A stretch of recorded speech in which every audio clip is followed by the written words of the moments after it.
નમસ્કાર મિત્રો, કેમ છો? આનંદમાં ને? હું ગીતા પંચાલ આજે આપની સાથે ફરી એકવાર ન્યુમરોલોજીમાં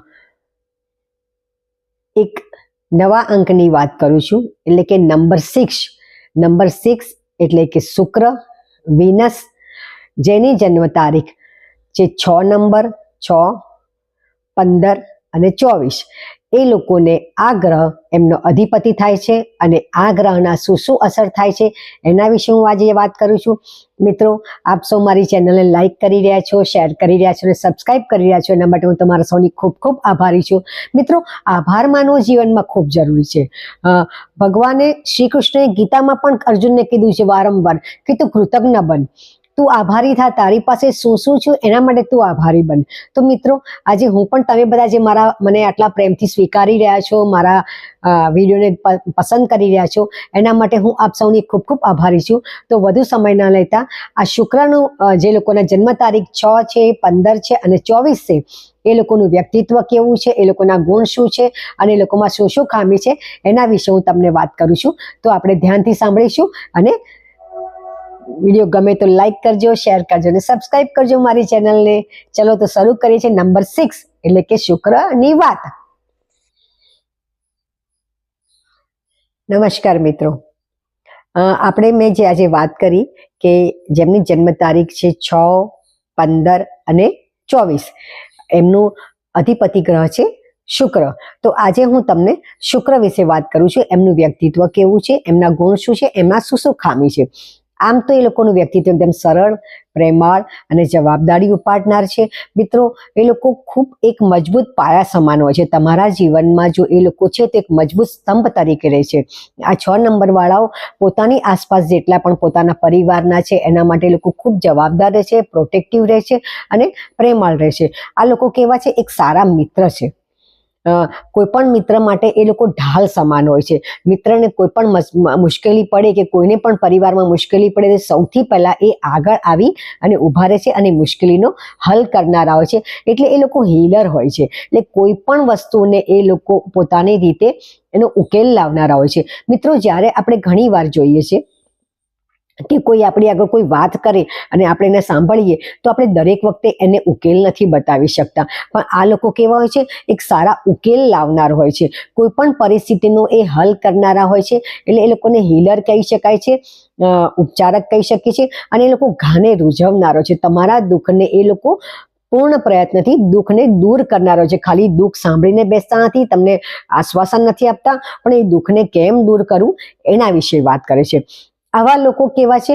બીજું છે કે એ લોકો ખૂબ પ્રોટેક્ટિવ પણ હોય છે. પોતાના પરિવાર માટે એ લોકો ખૂબ સંવેદનશીલ હોય છે અને દરેક કામ એ લોકોને એમ થાય કે આ લોકોને સારું મળે. એ લોકો જીવનને પ્રેમ કરનાર હોય છે અને તમને જીવનમાં કેમ પ્રેમ કરવું એ શીખવાડનાર પણ હોય છે. એ લોકો શું વિચારે છે કે હું જેટલો જીવનને પ્રેમ કરું છું એવું મારા સામેનું જે વ્યક્તિ છે એને પણ એટલો પ્રેમ કરતા આવડે અને એ પણ જીવનને પ્રેમ કરે. જીવનની દરેક સુંદર વાતો એ લોકોને આકર્ષિત કરે છે અને એ લોકો પોતે પણ સેન્ટર ઓફ એટ્રેક્શન હોય છે. આપણે કહીએ શુક્ર છે ને એ પ્રેમ માટેનું પ્રતીક કહેવાય છે. તો ઘણી વાર એવું ઘણા જ્યોતિષો એવું કહે છે, તમારો હાથ જોઈને કહેશે કોઈ યુવક અને યુવતીને કે તમારો શુક્રનો પહાડ ખૂબ સારો છે, એટલે તમે ખૂબ પ્રેમાળ છો અને તમને એક સુંદર અને પ્રેમ કરનાર જીવનસાથી મળશે. આવું કહેવાય છે જે લોકોના શુક્ર તેજસ્વી હોય છે એના માટે. તો મિત્રો, આ લોકો જવાબદારી ઉપાડનારા તો છે, મજબૂત સ્તંભ તરીકે તમારા જીવનમાં છે, ઉકેલ લાવનાર છે. આવા લોકોમાં બીજી શું શું ખાસિયત છે એ જોઈશું. એ લોકો સારા કલાકાર છે, કારણ કે સંવેદનશીલ છે ને એટલે સારા કલાકાર એ લોકો થઈ શકે. આ લોકોની એક બીજી વિશેષતા એ છે કે એ લોકો જે પણ જવાબદારી ઉપાડે છે એને પૂરી કરે છે અને જવાબદારીમાં ક્યારેય પાછા નથી પડતા. હવે આ લોકો જે છે 15, 24 અને 6 નંબર વાળા, તો એમાં એક આપણે બે વિશિષ્ટ વ્યક્તિત્વની આજે હું વાત કરીશ કે જે આપણે સચિન તેંડુલકર છે, એમનો જન્મ 24 તારીખનો છે અને શ્રી દલાઈ લામા પૂજ્ય એમનો જન્મ 6 તારીખનો છે. આપણે આ બે વિશિષ્ટ વ્યક્તિ વખતે જાણીશું કે આપણે જાણીએ છીએ કે બંને કેટલા બધા પોતાના રીતે જીવનમાં આગળ છે અને એ લોકોએ જીવનમાં લોકો માટે કામ કર્યું છે. જુઓ, અને સચિન તેંડુલકર પણ એક આપણા માટે એક આપણે કહીએ ને તે કે ખૂબ પ્રતિભાશાળી એક વ્યક્તિત્વ આપણે જોઈ રહ્યા છીએ અને જીવનમાં કેટલા બધા આગળ છે, કારણ કે એ હંમેશા એમણે ઉમદા કામ કર્યું છે, જીવનને પ્રેમ કરનારા છે અને જીવનમાં આગળ વધનારા છે. મિત્રો, આ લોકો છે ને જન્મજાત નેતા હોય છે. જેમ મેં પહેલા વાત કરી કે કોઈની પણ તકલીફ હોય કે કોઈ મિત્ર સારો હોય, મિત્ર માટે કામ કરતા હોય તો પહેલા આગળ આવીને ઉભા રહે. એટલે એ જન્મજાત નેતા છે. એ દરેક કારમાં પોતે સામેથી જવાબદારી ઉપાડનારા હોય છે. એમને તમારે કહેવું નથી પડતું કે તમે જવાબદારી ઉપાડો. એ લોકો સામેથી તમારી જવાબદારી લઈ લે છે અને કામ કરનારા હોય છે. હવે આ લોકોમાં એક ખામી છે, કારણ કે ખૂબ વધુ પડતો પ્રેમ કરે છે અને ક્યારેક એમનો પ્રેમ એમના નજીકના લોકોને ગુંગળાવી નાખે છે. ઓવર પ્રોટેક્ટિવ એ લોકોનો સ્વભાવ છે.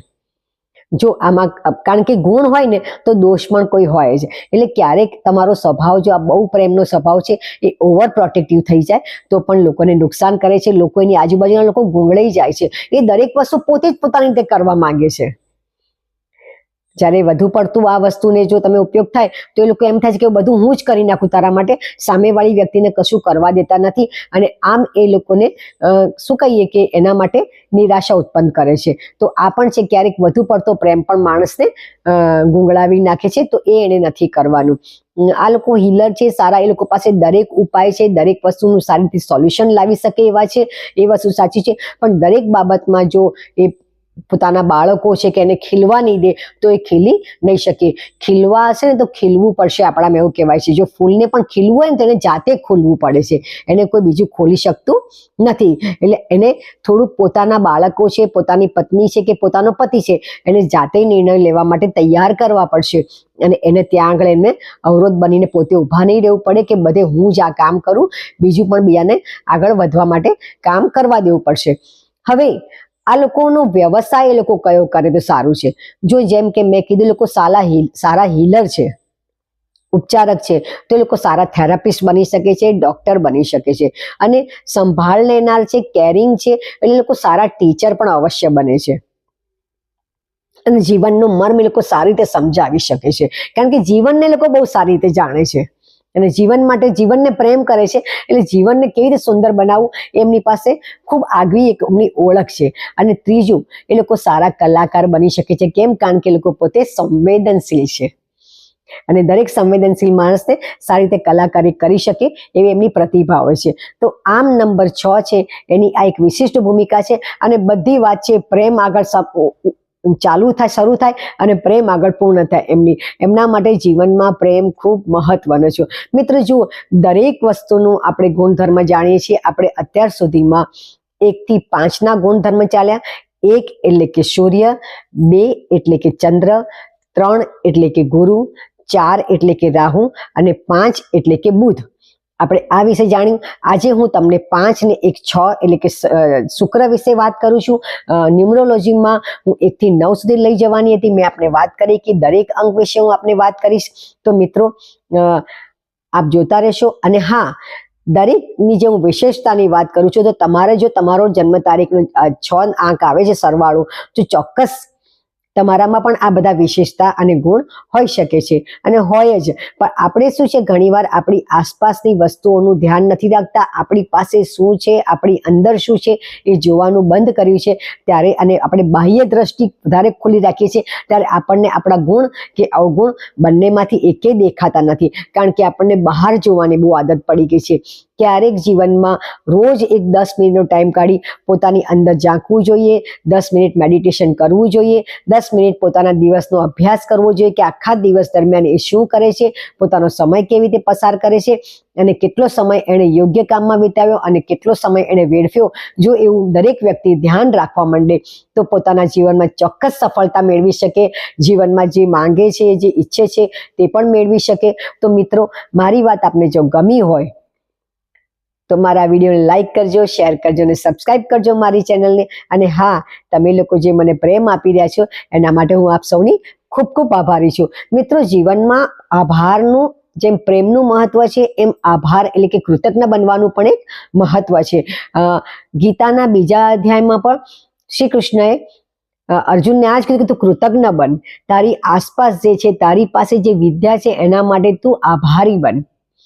તો મિત્રો હંમેશા આભારી બનતા રહેજો અને પોતાની જાતને જોજો, પોતાનો પણ આભાર માનજો અને પોતાની આસપાસ જે છે પોતાના પરિવારજનો, મિત્રો એ બધાનો પણ હંમેશા આભાર માનતા રહેવું, કારણ કે એ લોકો છે તો આપણું જીવન સુંદર છે, આનંદમય છે અને પ્રેમમય છે. તો મિત્રો ફરી મળીશું એક નવા વિડીયો સાથે. નંબર 7ની વાત કરીશ આવતા વિડીયોમાં. નંબર 7 એટલે કેતુ. જો આપને રસ હોય તો બન્યા રહેજો અને હા, આપને આ વિડીયો ગમે તો લાઈક કરજો, શેર કરજો અને સબસ્ક્રાઇબ કરજો મારી ચેનલને. ત્યાં સુધી હોશમાં રહો, સ્ત્રોતમાં રહો અને ખુશ રહો. નમસ્કાર.